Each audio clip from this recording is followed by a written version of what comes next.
The following is a special presentation of Tony Kurre Radio. From hot dogs to cool kitties, this is Darkside of the Pooch. He came up with the name. It is his show, Darkside of the Pooch. Dr. Stewart, you know that laser light show, that Pink Floyd laser light show was here just a couple of days ago. Did you go? No, I missed it. I have never seen that. You've I've always never heard, seen like, it? I've never seen it. Well, when I was doing classic rock, it was something that happened every summer, and we had to be there. And it is cool after a while, and quite frankly, it's not nearly as good unless you're really stoned. And, of course, I'm not a smoker, so it really did not for me. But, it's kind of cool. But, I mean, that technology's kind of gotten out of control, you know? I mean, it was really cool 15 years ago, but now it's kind of like, okay, it's a laser light. You know, we can point those at cars. We're trying to shoot down airplanes. Kids on the ground are shooting lasers at airplane stuff, but anyway. How you been, brother? What's going on? Hey, last week we broke into the show. I had a question about hot paws, and I have not taken my dog out since because it's been 95 plus ever since then. But any first that have happened there at the Rossbridge Animal Hospital over the last few days, or any interesting news you want to share with us before we get started? No, man, we just been blowing and going. Okay. Business as usual. Rossbridge Vet on Twitter, Rossbridge Animal Hospital, of course, on Facebook, and you can also check out their website. And the number is 208-0301, 208-0301. And, of course, he is Dr. Reb Stewart. He owns the joint. How long have you been open now? 6.5 years. It was 6 years in February. So 6.5 years. My goodness gracious. That's great. Seems like yesterday in some ways. Well, it normally does. And then it's just amazing how fast it goes. And so we'll be celebrating the 7th anniversary with you soon. All right. Info at TonyCurryRadio.net. Info at TonyCurryRadio.net. We got some emails we want to get into. Before I get into that, I saw a very interesting story. This was in the northwestern part of our little world. But they talked about ticks. They're saying it's been an uptick, if you will, on ticks for pets this particular season. Is that true for you? I mean, I don't think that we've seen any more or less than that we usually see. There's apparently like a new tick that's kind of made its way into Alabama.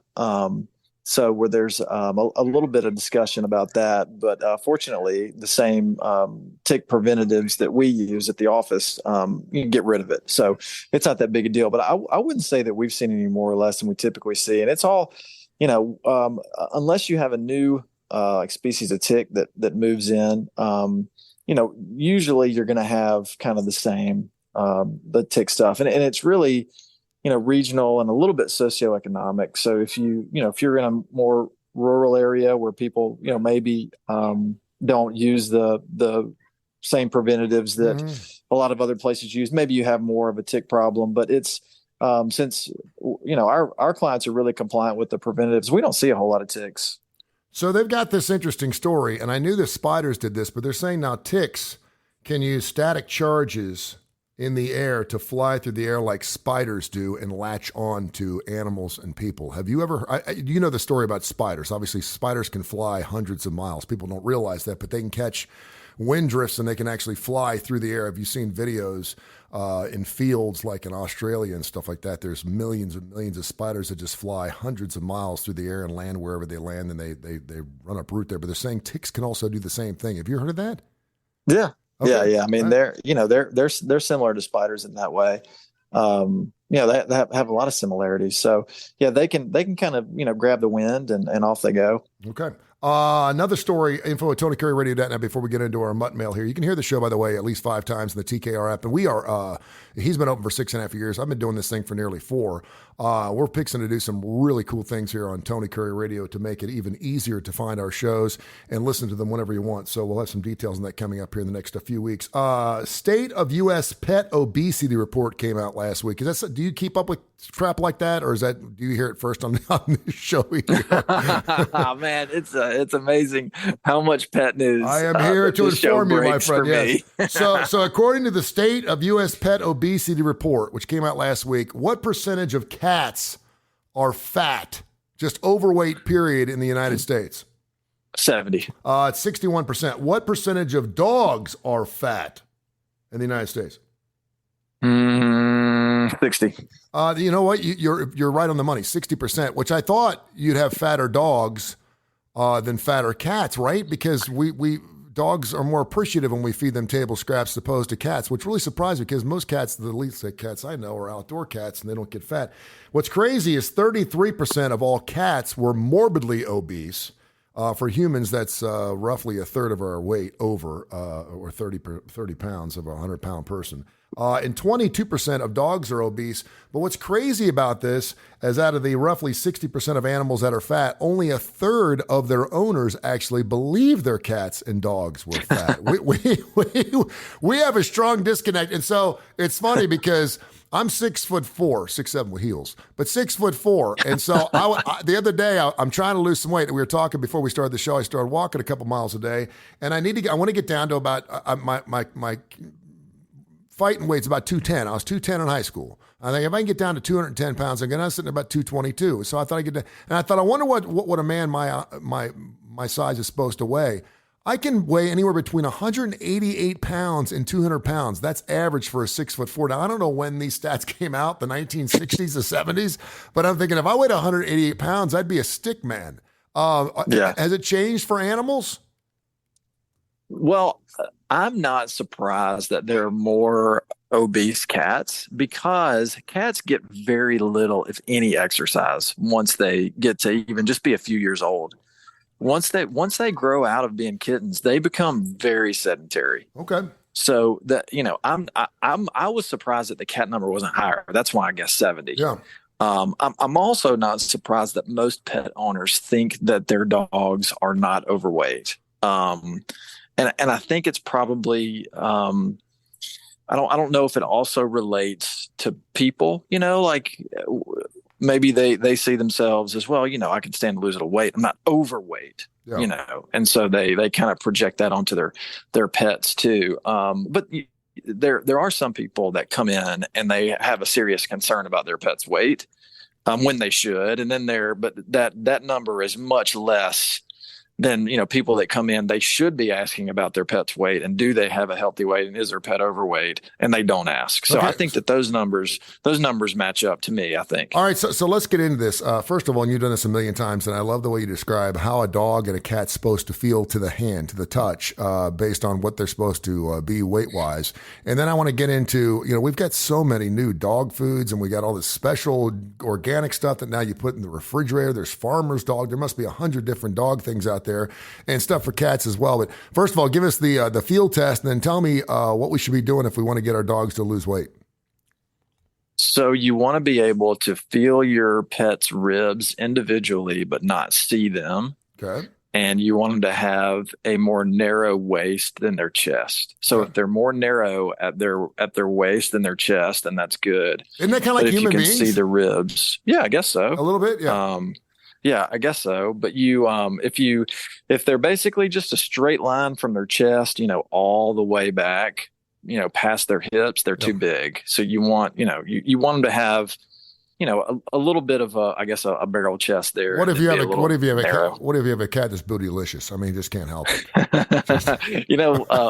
As dogs get as dogs get really heavy, mainly in kind of smaller dogs, they will get these really crazy fat pads right at their back, like right next to where their tail starts. Yeah. And it looks exactly like a muffin top. All right. Like Cocker Spaniels get it really bad sometimes. I don't know. It's funny. I mean, it's exactly like a muffin top. So let me, before we get into foods, and I don't want to mean to keep interrupting you, but I think this is really interesting. So I know with human beings, stress is a big thing for us overweight, and it normally goes right to the stomach because that's where our stress, anxiety muscles and all that stuff. Is that the same for animals, or does it just evenly distributed when they get fat? I mean, most dogs I think have got the big fat belly, but does it go everywhere? No, I mean, I can't say it doesn't go everywhere, but it's mainly their abdomen is where they, but also, I mean, they'll, on their chest as well, because that's what we're saying is you lose the ability to feel those ribs individually, and it's because there's fat there. So they really don't get a lot of fat on their appendages, if any. They're going to carry it all on their trunk, their chest, and their abdomen is where they're going to carry the excess weight. Okay. So what's going on with all this different types of food? And we've obviously had a lot of shows about this. You've always said, listen, as long as what's the ingredient that dogs and cats must have in their food in order for it to be healthy? Well, there's a lot of vitamins and minerals that they're not going to get if you just feed them a straight human diet. But Yep. the most important one is taurine, Yeah. especially for cats. It's really important for heart health. Taurine, Taurine. So if you just fed them a straight human diet, they're not going to get much of that, if any. Okay. So commercial dog foods, I don't really know why. I guess they get a bad rap, and I don't know why. I mean, I don't know if it's slow news days where we talk about how Yeah. terrible commercial dog food is or what, but it's the only thing that I've ever fed any of my dogs, and I've never had any problems with it. And there's a ton of different manufacturers, and then even within those manufacturers, there's a ton of different recipes and formulations. And I'm a commercial dog food and cat food person. Me too. I believe in it. So I'm assuming that if you want to lose some weight with your animal, it's pretty much the same thing as a human being. They need to get more exercise. They need to eat a little less. And more importantly, we ain't going to lose it all at one time. Am I correct? They're not going to lose it all at one time. Yeah. And I usually tell people if you're trying to get a cat to lose weight, it's almost exclusively going to be with diet, because it's really hard to exercise a cat. So it's going to be diet. With dogs are more willing to exercise, as long as their body can handle it. So you can, manipulate the food, and you can also change their exercise.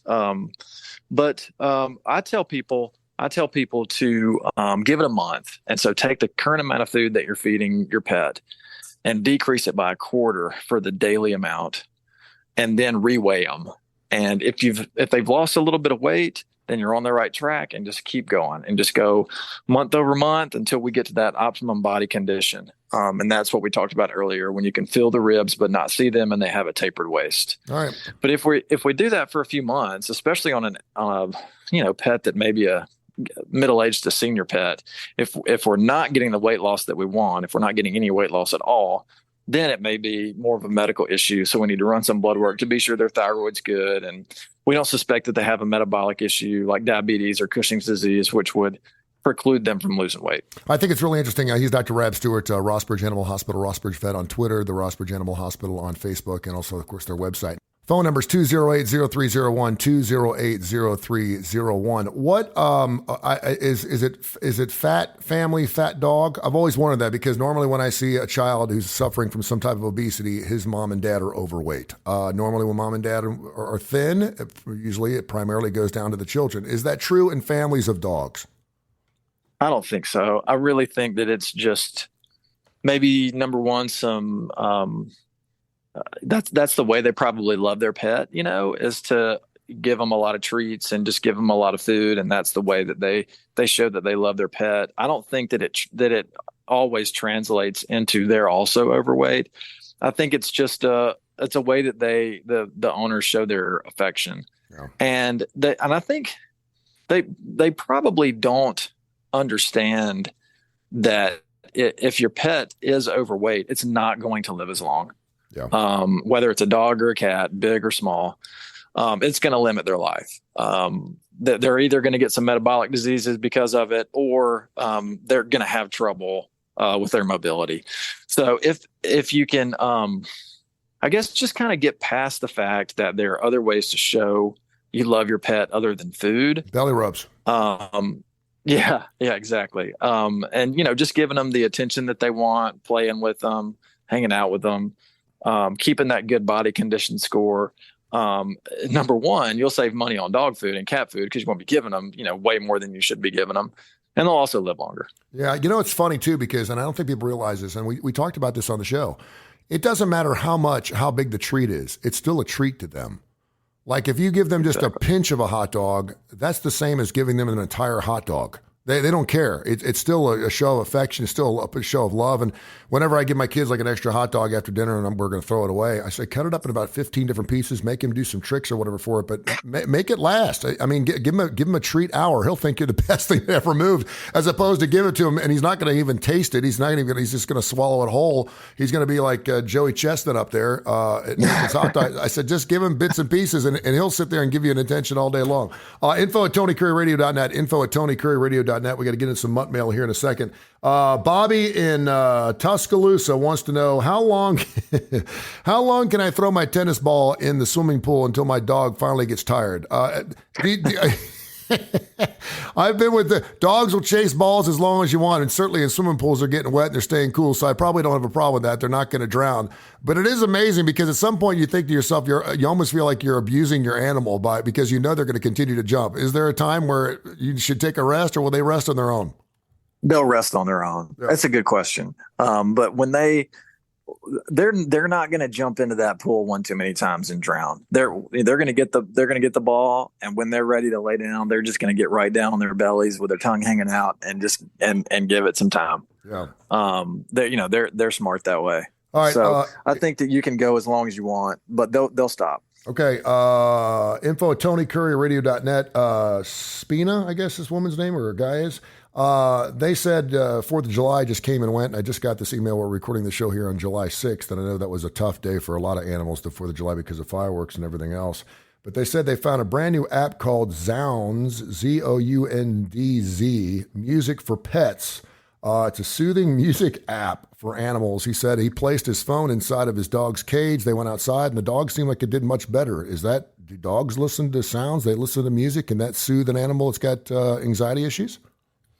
Maybe so. I mean, if it worked for them, then I would say yes. It's not something that I've heard of. No, I'm not talking about like the sound therapy, but just Zounds. That's something new to me. So I need to check that out. But I would say that if it worked for them, then it's definitely, there's something to it. Did you have any issues with any animals coming in on the 5th because of the 4th of July? Okay, so full disclosure. Yes. I'm on vacation. Okay. Well, I thought maybe you'd heard from the office. Yeah. I have some great people there, and so they're holding down the fort. So if we have, then they have taken great care of it. So we come up north every year for the 4th of July. We come to Michigan, and so my wife's dad has been coming up here for close to 60 years, and we always stay in the same place at the same lake, and we do the same thing, and it's just it's basically a family reunion for my wife's side of the family. So we're up here enjoying an 80-degree weather right now. Rab, I know your schedule. You deserve every time off you can possibly get. I mean, you're calling and doing your own show during your vacation, so I have no problems. You can take as much time off as you want. I do it for you, man. It's all for you. It's all for our listeners. There you go. And they greatly appreciate it. Info at TonyCurryRadio.net. You can hear the show at least 5 days a week on the TKR app. We got some really exciting things coming up here as we get ready for football season. Great time of the year. If you can make it through the heat, it's going to be awesome. Julie in Houston, Texas wants to know what's the most pups, the most kittens that Dr. Reb has ever delivered, and what's the most he's ever heard of being delivered? So fortunately, we don't see a lot of problems with pregnancy. So when you have a lot of reproductive clientele, you're usually in more rural areas. So the larger the metro area you're in, there's not a lot of breeders that are in the metro area. So it's really kind of, I guess, demographic specific. So the most I've ever delivered, it's actually kittens, and it was only 3. So I don't do a lot of repro work at our practice. Now, I mean, I've seen pets come in, and the other thing is like dogs and cats are really good about having like natural births where they don't have to have a C-section, they don't have to come in and have any medications to help them give birth.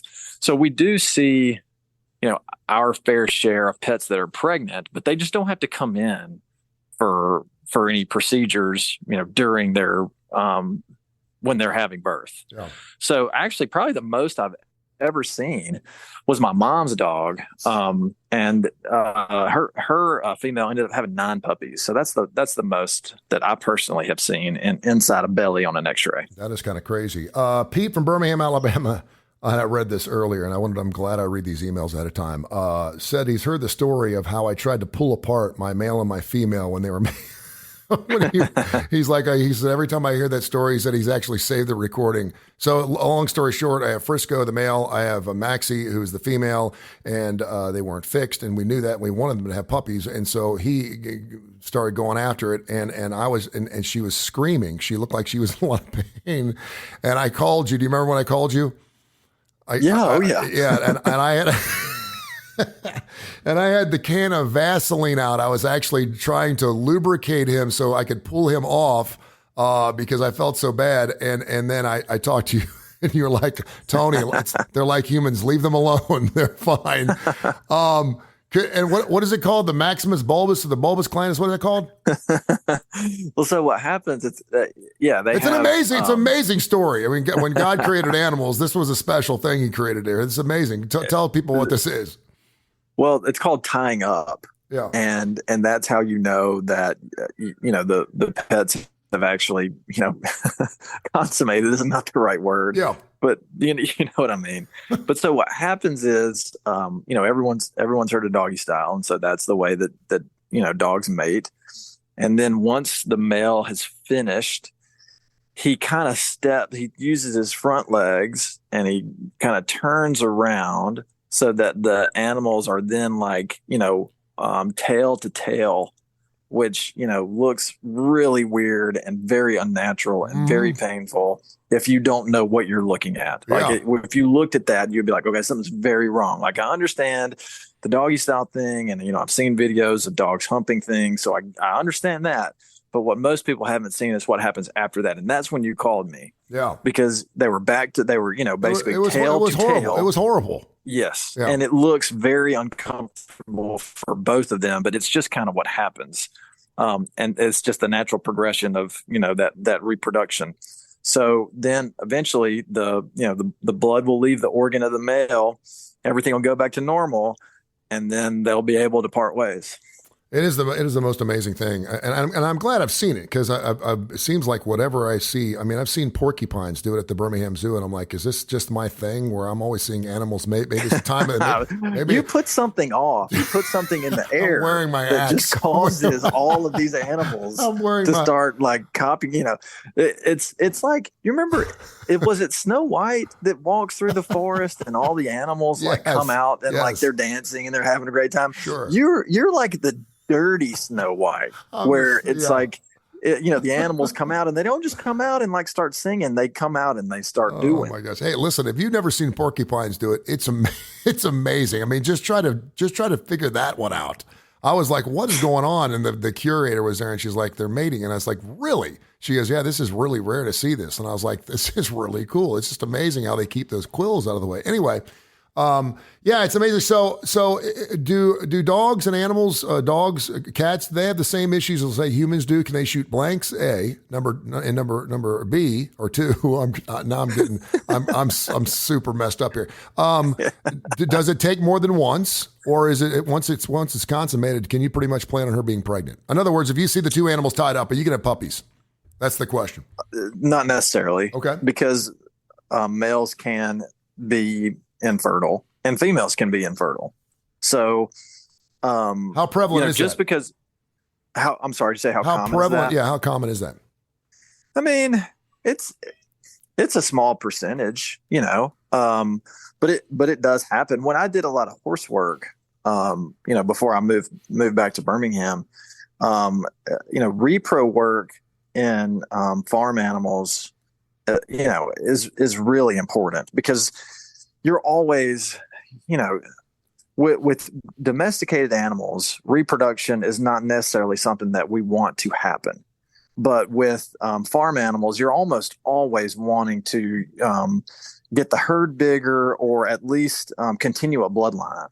So it's really important. So when I was doing a lot of the horse work, we would collect the stallion, which means you would get a a sperm sample and look at it under the microscope, and you would do a sperm count. Yeah.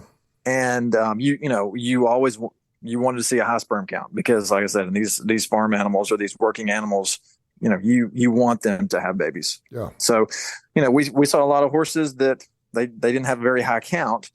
And if they have a high count, you can pretty much, you can breed them any way you want. You can do a live cover, or you can do like a cooled sample or a frozen sample.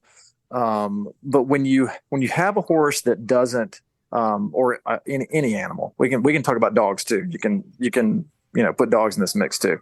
But when you have an animal that doesn't have a high sperm count, then you have to do certain things to be sure that the sperm that you do have live. And also you may have to make some changes with your ovulation timing and getting the sperm and the egg together. So getting a little bit off in the weeds, but yeah, some of them have problems. All right, there you go. As soon as I get off the show with you, I'm calling your office, 208-0301. I'm going to book me some time off, as a matter of fact, for Tony Curre Radio. Well, we're going to keep rock and rolling. We'll keep doing the show, but I'm going to take a couple of days off, and I need someone to watch my dogs. I know you do a lot of boarding over the summer months, so that's a wonderful thing. Tell other people how they can find you and some of the wonderful work you do.